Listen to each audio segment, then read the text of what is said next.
দীর্ঘ প্রতীক্ষার পর কুয়েতে সরকারি খাত বা আখুদ হুকামার ভিসা পরিবর্তন করে বেসরকারি খাত বা আহলি ভিসাতে স্থানান্তর করার সুযোগ পাচ্ছে কুয়েত প্রবাসীরা। 4 নভেম্বর থেকে মিলবে এই সুযোগ, তবে মানতে হবে কিছু শর্ত। কুয়েতে ভিসা ক্যাটাগরির মধ্যে আখুদ হুকামার প্রচলন সবচেয়ে বেশি। বাংলাদেশের 1/3 শ্রমিক কাজ করে এই ভিসায়, যেখানে অধিকাংশ প্রবাসীকে কাজ করতে হয় ক্লিনার কোম্পানিতে। দক্ষতা থাকা সত্ত্বেও সুযোগ নেই সেই দক্ষতাকে কাজে লাগানোর। এতে 7 থেকে 10 লাখ টাকা দিয়ে এসেও মাত্র 30,000 টাকা বেতনে কাজ করতে হয় তাদের। প্রতি বছর আবার আকামার জন্য গুনতে হয় বিশাল অঙ্কের অর্থ।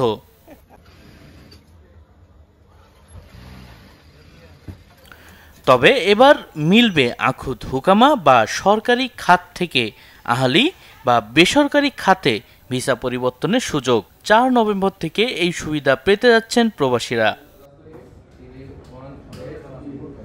ভিসা পরিবর্তনের জন্য যে শর্তাবলী মানতে হবে সেগুলো হলো: আবেদনকারীর চলমান চুক্তি ও প্রকল্প শেষ হতে হবে।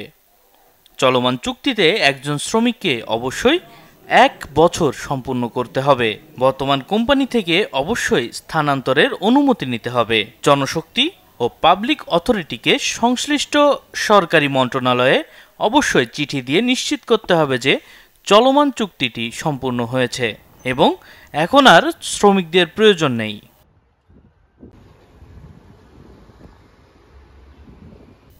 এছাড়া ভিসা স্থানান্তরের জন্য পরিশোধ করতে হবে 350 কুয়েতি দিনার। দীর্ঘদিন পর ভিসা পরিবর্তনের এমন সিদ্ধান্তে খুশি প্রবাসী বাংলাদেশিরা।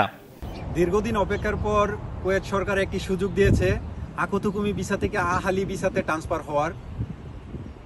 আমি একজন রেস্টুরেন্টের শেফ হিসেবে 6 বছর যাবৎ কর্মরত আছি, কিন্তু বিশাল জটিলতার কারণে আমি আমার ভিসা ট্রান্সফার করতে পারি নাই এবং আমাদের বাংলাদেশি ভাইয়েরা অনেকেই ট্রান্সফার হতে পারে নাই। তো ধন্যবাদ জানাই কুয়েত সরকারকে এমন একটি সুযোগ করে দেওয়ার জন্য। 7 বছর আগে আমি কুয়েতে এসেছিলাম আখুদ হুকুমা মানে গভর্নমেন্ট প্রজেক্ট ভিসায়। এই 7 বছর অতিবাহিত হওয়ার পরেও আমি অনেক অপরচুনিটি পেয়েছিলাম বিভিন্ন কোম্পানিতে, কিন্তু আমার ভিসাটা ট্রান্সফার করতে পারতেছিলাম না, যেটাকে আরবিতে হাউল বলে। অনেক চেষ্টা করার পরও আমি যখন ট্রান্সফার করতে পারি নাই, অবশেষে এখন আমার কোম্পানির কোনো কন্ট্রাক্ট নাই। এই মুহূর্তে কুয়েত সরকার একটা ভালো উদ্যোগ নিয়েছে, ভিসা মানে আকামা ট্রান্সফার হওয়ার একটা সুযোগ দিয়েছে। প্রবাসীরা অনেক উপকৃত হবে বলে আমরা আশাবাদী। যেমন যারা টেকনিশিয়ান, যারা ইলেকট্রিশিয়ান, যারা শেফের কাজ জানে, তারা এই সুযোগটাকে কাজে লাগিয়ে তাদের অভিজ্ঞতাকে কাজে লাগাতে পারবে এবং নিজের আয়ের পাশাপাশি দেশের রেমিটেন্স খাতে সফলতা বয়ে আনবে বলে আমরা আশাবাদী। আখুদ ভিসা থেকে আহলি ভিসায় পরিবর্তন করতে পারলে প্রবাসীরা নিজের ইচ্ছা অনুযায়ী কাজের সুযোগ পাবেন। এতে একদিকে যেমন তাদের আয় বাড়বে, অন্যদিকে বাড়বে দেশের রেমিটেন্স। Desk report, channel 24।